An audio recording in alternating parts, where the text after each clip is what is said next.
Nessun Dorma. It's one of the most beautiful and well-known arias in all of opera. But the opera that it was written for, Turandot, was never completed. And that's why we're here today. I'm Christopher Tin, and I'm a composer. And I'm Susan Soon He Stanton. I'm a screenwriter and librettist. And together we wrote a new ending for the opera Turandot.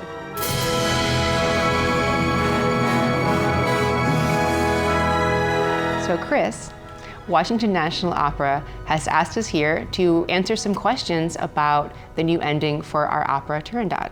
And I, for one, am very excited to share the creative process of completing Puccini's final and, I think, greatest opera. So, you are the librettist for Turandot, and I think it'd be great if you explain to the audience what a librettist does and what the other body of work that you brought to this project was previous to writing for Turandot. As a librettist, I've written the words and the storyline and the plot. I've worked as a playwright and a television writer. A lot of people know me for my work on Succession, Modern Love, and I'm also working on a new piece for Pixar. What about yourself? Well, I'm a composer, and so I basically write music. I take what you've written, the libretto, and I set it to music, and I try to tell the story through musical terms as well. And this being my first opera commission, I'd never really done anything like this before. However, I've written a lot of music for film and video games as well, particularly the Civilization series, and I was able to bring a lot of that experience into writing for this exciting new medium.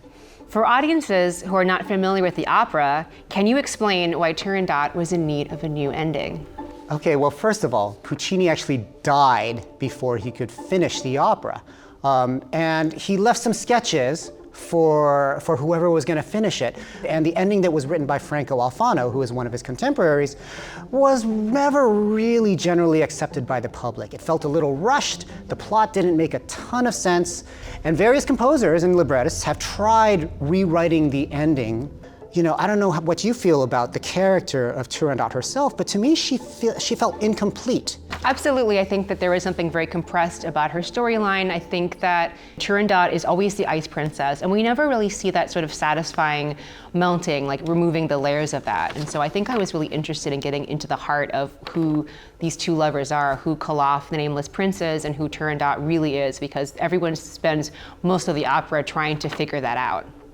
So Chris, tell us about some of your favorite themes from the Puccini opera and how you carried them into the new ending. Okay, so the thing about Puccini is he's just like, if he lived today, he'd be a hit songwriter, right? I mean, there's so many great melodies that he's written. You're about to hear the start of the opera, and it starts like this.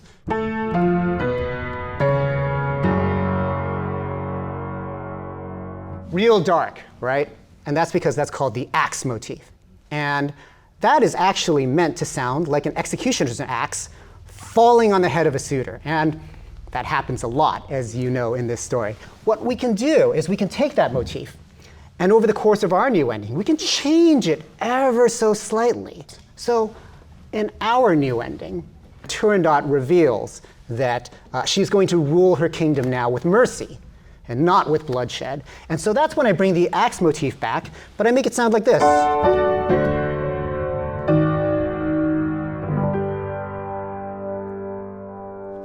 It's nice and major at the end. So it's like through taking these motifs and sort of transforming them a little bit, we can develop their characters in musical ways that maybe the audience doesn't actively register, but on a subconscious level they realize, something's happening here. The ice is thawing.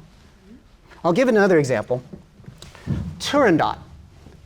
She evolves through the axe motif, but what's Calaf's most signature moment in all of the opera? Well, naturally, it's Nessun Dorma, none shall sleep. Exactly, right? So the way I always looked at Nessun Dorma is that it's this moment of kind of toxic masculinity for Calaf, because it's the opening of the third act. He's won the challenge, and he's boasting about it. And he's saying, no one in China shall sleep because guess what? I've won, and this is my victory lap. And so That's a real problem, because I can't imagine any woman seeing a guy have that attitude right then and there and saying, oh, I can fall in love with this dude, right? So what we need to do is we need to show that Calaf himself is changing. And so what I've done is there is a moment in our new ending where Calaf voluntarily gives up his name to Turandot, thereby placing his life in her hands. And so when that moment comes up, I actually bring back Nessun dorma. And it sounds like this. Il mio nome è Calaf. My name is Calaf, son of Timur. You know my name. Now my life is in your hands. And so now we take his most signature moment of being like this young, brash kid, and now we reframe it as his moment of maturity, where he says, you know what? I realize now that love no longer means conquering the object of your affections. Now I know that love means being willing to die and give your life for the object of your affections. And that's how we transform their characters in music. Susan, I'll ask you this. Can you walk us through your creative approach and process for writing this new ending?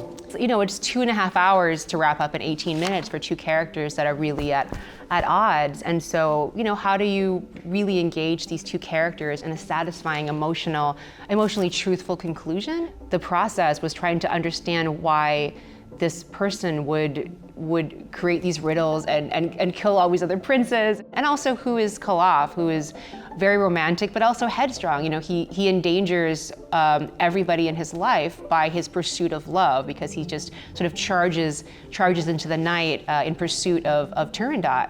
I think, and that's what I think what you did really, really well is to add that third dimension to these characters. And that was really the key to finding the dramatic ending to this, I think. Like, now that you've humanized them a little more, and they're no longer these caricatures on stage, now we can actually connect the dots and make them fall in love.